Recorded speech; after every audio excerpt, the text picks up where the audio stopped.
Feel that gnawing ache every time the world tells you to just fit in, to stop chasing what haunts your restless mind instead of building what burns inside your gut.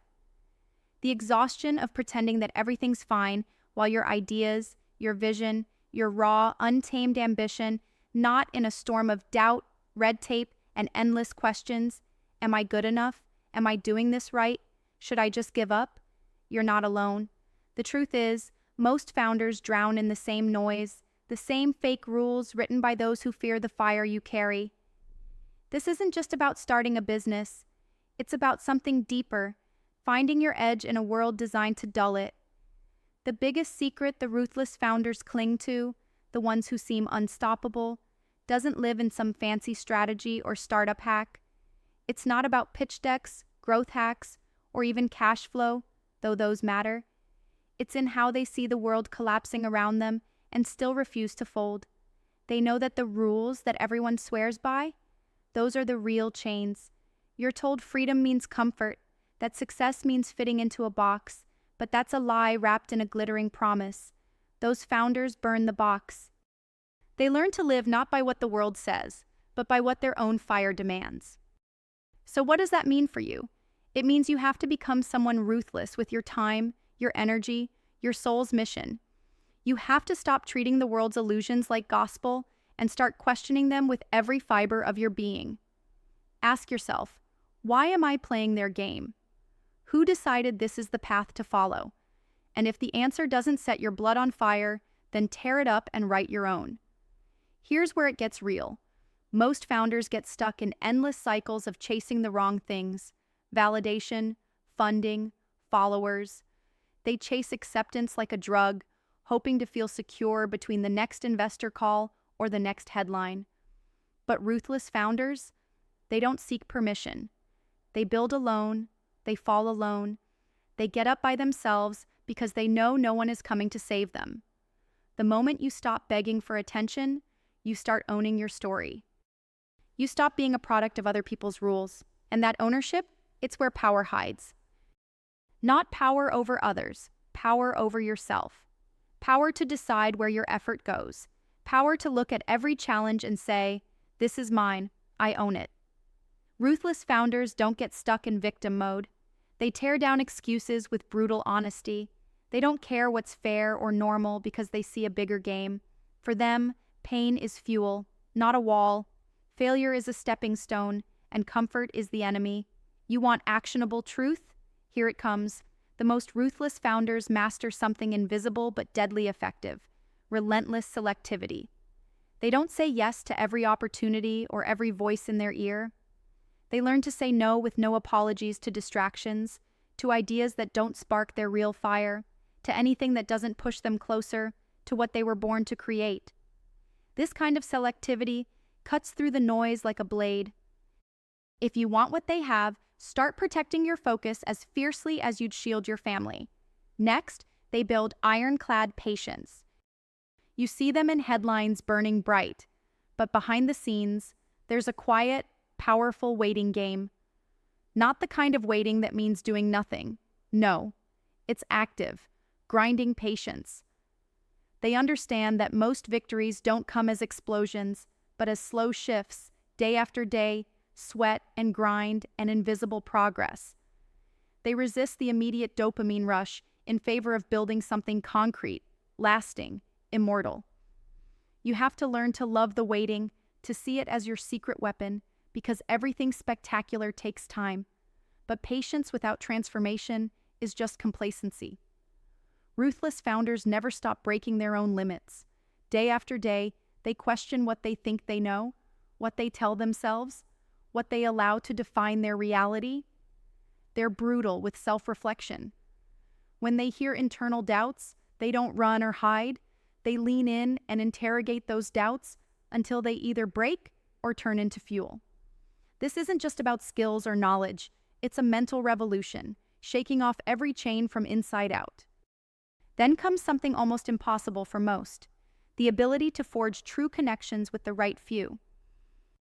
Not hundreds of followers, not shallow networks, deep, radical alignment with a few people who burn like you do, people who challenge you, compliment you, and push you to levels where you'd never reach alone. This selective synergy is the engine behind every empire the Ruthless build. Without it, the brightest ideas flicker and die. With it, they explode into reality. And here's the real kicker. The most ruthless founders don't seek comfort. They run towards discomfort like it's oxygen. They know the world will offer luxury, false peace, and soft lies. They don't drink from that well. Instead, they feast on challenge, on chaos, on the fires that strip away weakness and sharpen their will. Comfort is a siren singing to your soul to slow down, to stop dreaming big. It's a trap. So, if you want what these founders have, get ready to endure discomfort and see it as your most honest teacher.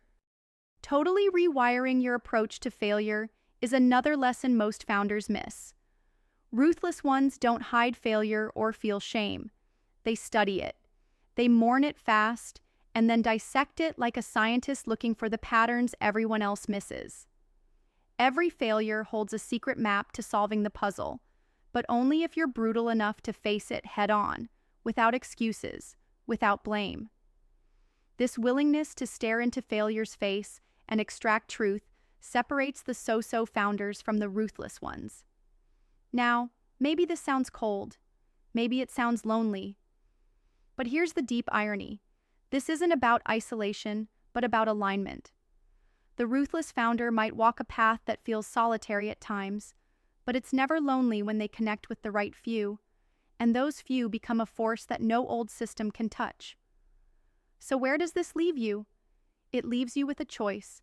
Stay stuck in the prisoner's illusion of easy paths and guaranteed fairness, or step raw, exposed, but alive into a world where your own fire is your only guide. The world's voices will tell you that comfort, consensus, and fitting in are the goal, but that's a lie designed to cage you.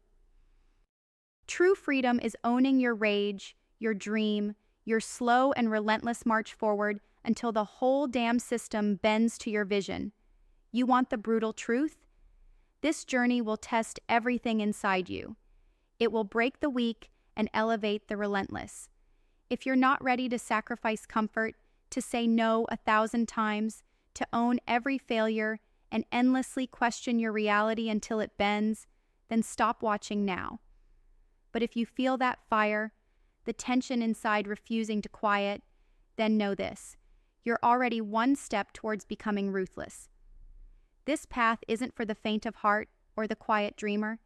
It's for those who choose to burn their past, break every chain, and build something no one saw coming. It's for those who don't just want to change their life, but to rewrite the rules of the entire game. The choice isn't easy. The isolation will be real. The pain will cut deep, but the liberation on the other side, unmatched.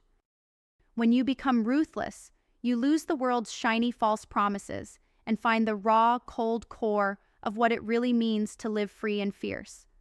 You discover your real network, those rare souls who don't just understand you, but move with you toward a future no map even hints at.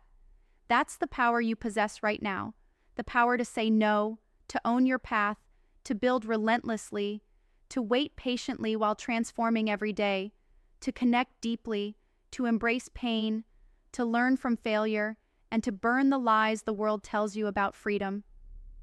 Don't settle for less. Don't play by the rules someone else wrote to keep you small. Step into that ruthless space inside you and own it. Be sovereign, be selective, be patient, be the rare spark that ignites the next world. The few who dare, those who burn, break, and build, will change everything. If you hear this call inside your chest and can't ignore it, keep moving, keep fighting, keep burning. Because the world has no infrastructure for your kind of fire. It's up to you to build it, to find your few, to unleash that brutal, beautiful power inside. And when you do, you won't just survive. You will remake reality itself.